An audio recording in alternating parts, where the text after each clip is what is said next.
Last 5 సంవత్సరాల్లో నాడు నేడు అని కార్యక్రమం పెట్టి అభివృద్ధి చేస్తానని చెప్పి 117 జీవోని తీసుకొచ్చి స్కూల్స్ 10 ఉంటే 5 స్కూళ్ళు చేశాడు ఆయన. ఎందుకంటే స్కూల్స్ ఎక్కువ ఉండకూడదు, పిల్లలంతా కూడా ఒకచోటే ఉండాలి, కొన్ని తీసేయాలని చెప్పి కనీసం ఎంతోమందిని ఇబ్బంది పెట్టాడు పిల్లల్ని. అలాగే టీచర్స్ కూడా సరైన జీతాలు ఇవ్వలేదు, టీచర్స్ని కూడా వేయలేదు.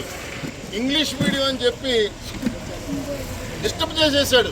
మన తెలుగు మీడియం కాకపోతే అలాగే తెలుగులో మాట్లాడవచ్చు, మనం తెలుగు మీడియం లేకుండా చేశాడు. ఈరోజు ప్రైవేట్ కాలేజీలో చదువుకున్న వ్యక్తులు మంచి మంచి ఉద్యోగాలు వస్తే ఈ గవర్నమెంట్ స్కూల్లో చదువుకున్న వ్యక్తులు ఇవాళ అటు ఇటు కాకుండా పోయినటువంటి పరిస్థితి జగన్మోహన్ రెడ్డి తీసుకొచ్చాడు. అలాంటి జీవోని మన విద్యాశాఖ మంత్రి గారు వచ్చిన తర్వాత గతంలో ఏదైతే నారా చంద్రబాబు నాయుడు గారు ఇచ్చారో అలాగే ఎప్పటి స్కూల్ అక్కడే ఉండాలి, బాగా చదువుకోవాలని చెప్పి ఈరోజు 7, 8, 9 తరగతులు కూడా ఐటీ టెక్నాలజీని పెడతామే కాకుండా మంచి భోజనం ఏర్పాట్లు చేశారు. ఇంటర్మీడియట్ చదువుకున్న వ్యక్తులకు కూడా భోజన సదుపాయాన్ని మధ్యాహ్న భోజనం చదువు కల్పించారు. వాళ్ళకు కూడా బుక్స్ ఇవ్వడం జరిగింది. ఇంకా భవిష్యత్తులో పిల్లలకి ఏం చేయాలి, ప్రతి కుటుంబం ఈరోజు అండి కాయ కష్టం చేసుకుని కష్టపడి కూలి పనికి వెళ్ళి రిక్షా ఓడి కానించి వ్యవసాయ ఓడి చేసి కానించి వ్యాపారస్తులు కానించి ప్రతి ఒక్కరు కూడా నా పిల్లోడు చదువుకోవాలి, నా పిల్ల చదువుకోవాలి, ఉద్యోగం చేసుకోవాలి, బాగా బతకాలి అనుకునేటువంటి ఎంతమంది తల్లిదండ్రులు ఉన్నారండి. ఇలా ఆటో కార్మికులు సహా కూడా ప్రతి ఒక్కరు నా కొడుకు డెవలప్ అవ్వాలి, డబ్బున్న కూడా కొడుకే కాదు, అలాంటి కొడుకులు కూడా తన కొడుకుగా భావించి తన కుటుంబంగా భావించి భవిష్యత్తులో చూడండి ప్రతి కుర్రోడు బాగుండటం కోసం మంచి మంచి టెక్నాలజీ తీసుకొచ్చి మంచి చదువుని ఇప్పించి మంచి ఉద్యోగాలు ఇచ్చి ప్రతి కుటుంబం బాగుండాలి, నా కుటుంబం వాళ్ళకి అనే ఉద్దేశంతో మంచి ఉద్దేశంతో ఈవేళ ఇటు పవన్ కళ్యాణ్ గారితో కలిసిన మోదీ గారితో కలిసిన ఈ రాష్ట్రంలో జగన్మోహన్ రెడ్డి గారి ప్రభుత్వం ఉండకూడదు, ఇది దౌర్జన్య ప్రభుత్వం, రాక్షస ప్రభుత్వం, గూండా ప్రభుత్వం, భూ కబ్జా ప్రభుత్వం దౌర్జన్యం చేస్తున్నారని వీళ్ళు ముగ్గురు కలయిక. నాకు తెలిసింది పవన్ కళ్యాణ్ గారు, అలాగే లోకేష్ గారు, చంద్రబాబు గారు, మోడీ గారు ఎట్టి పరిస్థితుల్లో కూడా 10-15 సంవత్సరాల దాకా ఇలా ఫ్రెండ్షిప్ ఎట్టి పరిస్థితిలో పోదు. భవిష్యత్తులో కూడా 10-15 సంవత్సరాల దాకా నారా లోకేష్ గారు, చంద్రబాబు గారు, మన పవన్ కళ్యాణ్ గారు, మోదీ గారి నాయకత్వంలో మన అందరం కూడా అధికారులు ఉంటామని సందర్భంగా తెలియపరుచుకుంటూ మరి ఈరోజు ఇది పార్టీ కార్యక్రమం కాదండి. అయినా కూడా చాలామంది సోదరులు అడిగారు భవిష్యత్తులో ఏదైతే హామీలు ఇచ్చామో ప్రతి ఒక్కరికి కూడా ఇల్లు స్థలం ఇచ్చే బాధ్యత, ఇల్లు లోన్ ఇచ్చే బాధ్యత, డ్రైనేజ్ బాధ్యత, స్ట్రీట్ లైట్ల బాధ్యత, పెన్షన్ బాధ్యత నిమిత్తంగా ఒకదాని తర్వాత ఒకటి 5 సంవత్సరాల్లో ఒకసారి నాశనం చేసిన దాన్ని 6 నెలల్లో మనకి ఇచ్చామండి.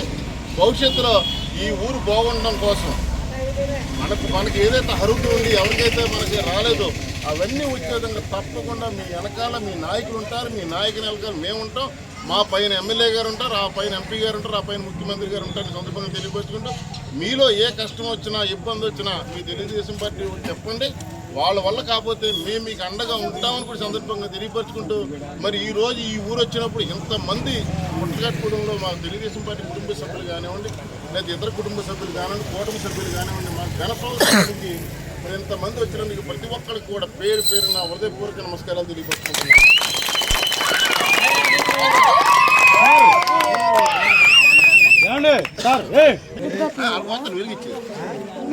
మాయ గారు మాట్లాడకుండా ఎదిగిస్తారండి.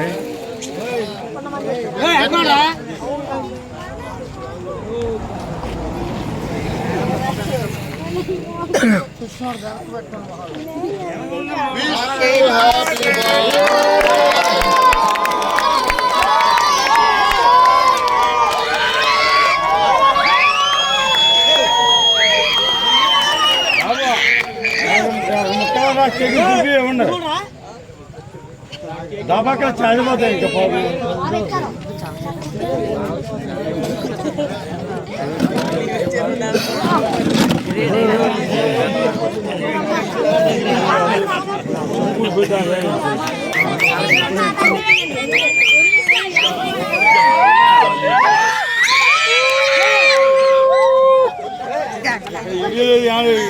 ఆల్మడి చేస్తారు ఖాళీ అదే కదా.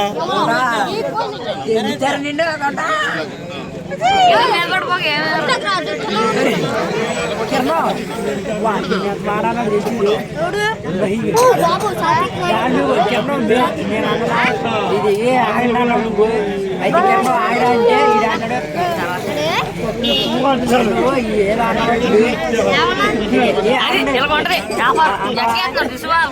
అన్నవా నేను ఆగ్రహంటా అంటే కేక్ మీద పడిపోగా ఇతరులా ఇడిగిడిగా తినేయకుండా చేతరుగా సరిగా తినేది చెలగా అలా ఉండాలి అంతే